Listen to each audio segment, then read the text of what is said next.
चलिए बात सबसे पहले बड़ी खबर की। नोएडा में एक शख्स ने 20वीं मंजिल से छलांग लगा दी है, जिससे उसकी मौत हो गई। इस घटना से आसपास हड़कंप मच गया है। घटना सेक्टर 168 गोल्डन पाम सोसाइटी का है। मृतक का नाम नमन मदान बताया जा रहा है, जो रात को महिला मित्र से मिलने के लिए यहां पर पहुंचा था। यह भी बताया जा रहा है कि उसने 20वीं मंजिल की बालकनी से कूदकर जान दे दी है। पुलिस ने शव को कब्जे में लेकर पोस्टमार्टम के लिए भेज दिया है। इस मामले में मृतक के महिला मित्र से पूछताछ हो रही है। फ्लैट से नशीला पदार्थ भी बरामद किया गया है। युवक युवती दोनों चंडीगढ़ के रहने वाले हैं और युवक सॉफ्टवेयर इंजीनियर था।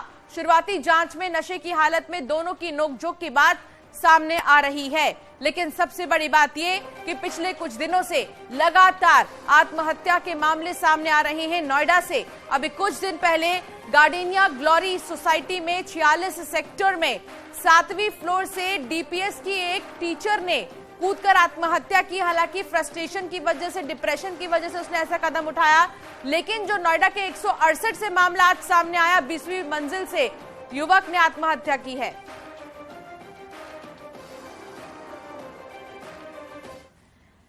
हिमांशु शुक्ला नोएडा से संवाददाता साथ जुड़ गए हैं। हिमांशु, अब तक की जानकारी के मुताबिक क्या कुछ पता चला है कि आखिर इस युवक ने यह कदम क्यों उठाया?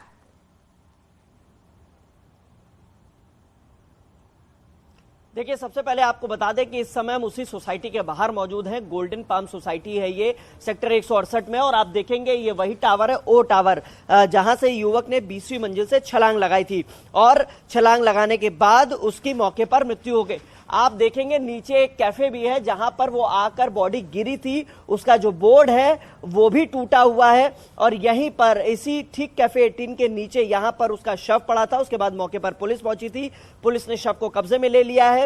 जो महिला उसकी मित्र है उससे बातचीत की जा रही है। इन तमाम चीजों में एक चीज और निकल के आई है जो पुलिस के सूत्र बता रहे हैं।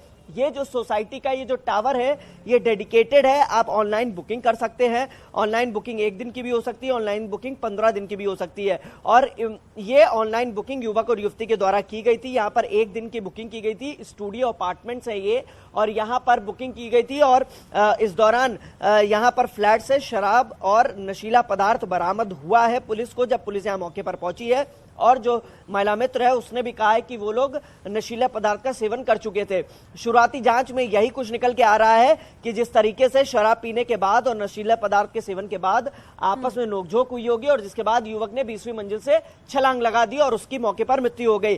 फिलहाल अब पुलिस इंतजार कर रही है यहाँ पर कि जो परिवार है वो चंडीगढ़ से आ रहा है। यहाँ पर चंडीगढ़ से जब परिवार पहुंचेगा, परिवार को भी जानकारी दे दी गई थी कल देर रात। परिवार से भी पूछताछ और उनको सारी डिटेल जानकारी दी जाएगी, और साथ ही जो महिला है उससे भी पूछताछ पुलिस कर रही है। फिलहाल शव जो है वो पोस्टमार्टम ऑफिस भेज दिया गया है, वहां से पोस्टमार्टम हो रहा है। इसके अलावा यहाँ पर जिस तरीके से हम लोग तस्वीर भी देख पा रहे हैं कि जो कैफे 21 है उसका जो बोर्ड है वो टूटा पड़ा है। कल देर रात की एक घटना है जब नशीला पदार्थ के सेवन के बाद ये माना जा रहा है कि ठीक है हिमांशु, देखिए जैसा कि आपने बताया कि यहाँ पर 1 दिन के लिए भी लोग बुकिंग कर लेते थे बहुत इजीली, लेकिन इस सोसाइटी को देखकर तो ऐसा नहीं लगता कि इस तरह की बुकिंग के लिए यहाँ पर इजाजत दी गई है। क्या यहाँ पर लीगली ये चीज होती है? सोसाइटी के लोगों का क्या कहना है? क्या उन्होंने इसको लेकर आपत्ति जाहिर की पहले कभी? देखिए, जाहिर तौर पे ये तमाम सवाल हैं जिनकी जांच पड़ताल पुलिस भी कर रही है। और जिस तरीके से अब आजकल ऑनलाइन बुकिंग्स होती हैं, उसी तरीके से जो फ्लैट ओनर्स है वो रेंट पे देना नहीं चाहते हैं, लिहाजा वो ऑनलाइन पोर्टल पर अपने स्टूडियो अपार्टमेंट की डिटेल शेयर करते हैं और ये स्टूडियो अपार्टमेंट जो है वो बुक किया जाता है। इसी ऑनलाइन बुकिंग के तर्ज पर युवक और युवती ने भी ऑनलाइन बुकिंग की थी, लेकिन उन्होंने महज 1 दिन की बुकिंग की गई थी। यहाँ पर पार्टी हो रही थी। जिस तरीके से शुरुआती जांच में निकल के आई चीजें, नशीला पदार्थ, इसके अलावा यहाँ पर शराब की बोतलें, ये सभी बरामद हुई थी।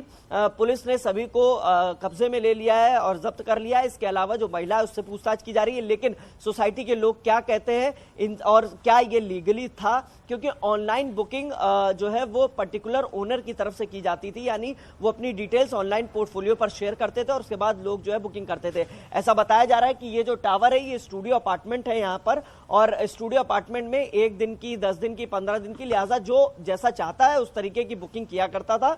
और ऐसी ही बुकिंग युवक युवती ने भी की थी और उसके बाद इस तरीके की घटना सामने आई है। लेकिन इसके लीगल एस्पेक्ट्स पर पुलिस भी जांच पड़ताल कर रही है। लीगल एस्पेक्ट्स पर जांच पड़ताल की जाएगी, क्या ये वैध है या अवैध तरीके से ये काम यहां पर नोएडा में संचालित है, क्योंकि लगातार जिस तरीके से हम लोग देख रहे हैं नोएडा में, ग्रेटर नोएडा में हाई राइज सोसाइटीज और यहां पर जो है वो सुसाइड के मामले लगातार तेजी से बढ़ते जा रहे हैं। और ऐसे में इस पर लगाम कसने के लिए, क्योंकि जो युवक या जो सुसाइड करता है वो जो है एकदम आवेश में आता है, उत्तेजना में आता है और ऐसे में वो सुसाइड कर लेता है, तो इन तमाम चीजों पर कहीं ना कहीं बंदिश लगानी होगी। सवाल कई सारे खड़े होते हैं कि आखिर क्या वजह है कि लोग इस कदम को उठाने पर अब इतने मजबूर नजर आ रहे हैं। हिमांशु, बहुत शुक्रिया विस्तार से जानकारी साझा करने के लिए। हिमांशु।